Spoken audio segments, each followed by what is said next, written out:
আজ বৃহস্পতিবার। আজকে তোমাদের সঙ্গে ধর্ম বিষয়ক কিছু আলোচনা করব। ধর্ম কি? তোমরা ভয় পেও না। ধর্ম মানে সাধুতা, ধর্ম মানে ঈশ্বরের আরাধনা, এসব না। ধর্ম কি? জীবনং বর্ধনং চাপি ধ্রিয়তে স্বধর্ম, যার দ্বারা জীবনের বৃদ্ধি হয়, পালন পোষণ হয়, ডেভেলপমেন্ট অফ লাইফ, তাকেই ধর্ম বলে। ধর্মে মানুষ দীপ্ত রয়, ধর্ম জানিস একই হয়, বাঁচা বাড়ার মর্ম যা, ঠিকই জানিস ধর্মতা। ধর্মে সবাই বাঁচে বাড়ে, সম্প্রদায়টা ধর্ম নারে। এই যে বর্তমান ভারতবর্ষ তথা পৃথিবীতে যে জিহাদি লড়াইটা চলছে, এটা ধর্মকে উদ্দেশ্য করে। কিন্তু এরা ধর্মের মূল মানেই বোঝে না। সুতরাং এই ধর্মটা কি সেটা ভালো করে জানতে হবে। ধর্মে মানুষ বাঁচে বাড়ে, সম্প্রদায়টা ধর্ম নারে।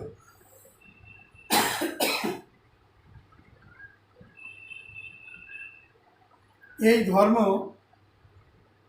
জীবন গঠন করে, ধর্ম মনুষ্যত্বের বিকাশ ঘটায়, ধর্ম অবচেতন মনকে চেতনা দান করে, ধর্ম মানুষের কল্যাণকারী। তাতে তোমাকে ঈশ্বরের সাধনা করতেই হবে এমন কোনো বাধ্যবাধকতা দেওয়া নেই। তুমি করতেও পারো, তোমার ইচ্ছা হলে নাও করতে পারো। কিন্তু যখনই তুমি ধর্মকে বিসর্জন দিলে, তখনই তোমার জীবনের অস্তিত্বকেই বিসর্জন দেওয়া হলো।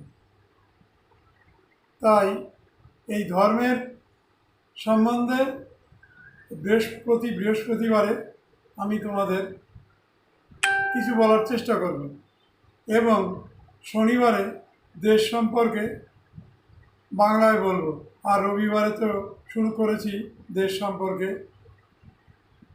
বক্তব্য রাখা। তোমরা দেখে নিন আমার যে ব্লগ আছে, অর্থাৎ উদিত ভানু,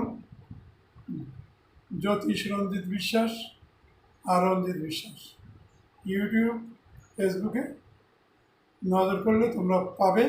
এবং আমার ওখানে নাম্বারও দেওয়া আছে, যদি নাম্বার নিয়ে আমাকে ফোন করতে চাও, কথা বলতে চাও, বলতে পারো। এবার আমি একটা কবিতার মধ্য দিয়ে তোমাদের অনেকটা বোঝানোর চেষ্টা করছি। জ্ঞান। ধৈর্য ধরো, বিপদ যাবে, ভরসা রাখো, হবেই হবে, করো না ভয়, হবেই জয়, হতাশাতে মরণটা হয়, বাঁচতে হলে কম খাবে, রাগ করো না, বন্ধু পাবে, ত্যাগে শান্তি মিথ্যা নয়, ভোগ বিলাসে কাম বাড়ায়, মনে রাখবে কৃতজ্ঞতা, ভুলতে হবে মিথ্যা কথা, সততাই জীবন পায়, সততাতে ধ্বংস হয়, যুদ্ধ করো রাজ্য পাবে, আলসেমিতে সবই যাবে, পরের দুঃখে কাতর হও, আত্মসুখে উদাস রও, অহংকারে পতন হয়, সরলতায় শান্তি পায়, সহ্য করো শান্ত হবে, অশান্তিতে অনেক যাবে, শিক্ষা এলে চেতন হবে, জ্ঞানে তুমি দীপ্ত রবে, মন স্নিগ্ধ স্বাস্থ্য দেয়, ক্ষিপ্ত চিন্তা রোগ বাড়ায়, সত্য সম বন্ধু নাই, মিথ্যাকেই শত্রু পাই, সংকল্পে অটুট রবে, উদ্দেশ্য সফল হবে, বিরক্তিতে কর্মনাশ, অন্ধকারে ভূতের বাস, নিদ্রা বেশি অনেক ভয়, অল্প নিদ্রা হবেই জয়। আবার আগামী বৃহস্পতিবার এরকম বিস্তারিত বলবো ধর্ম সম্বন্ধে।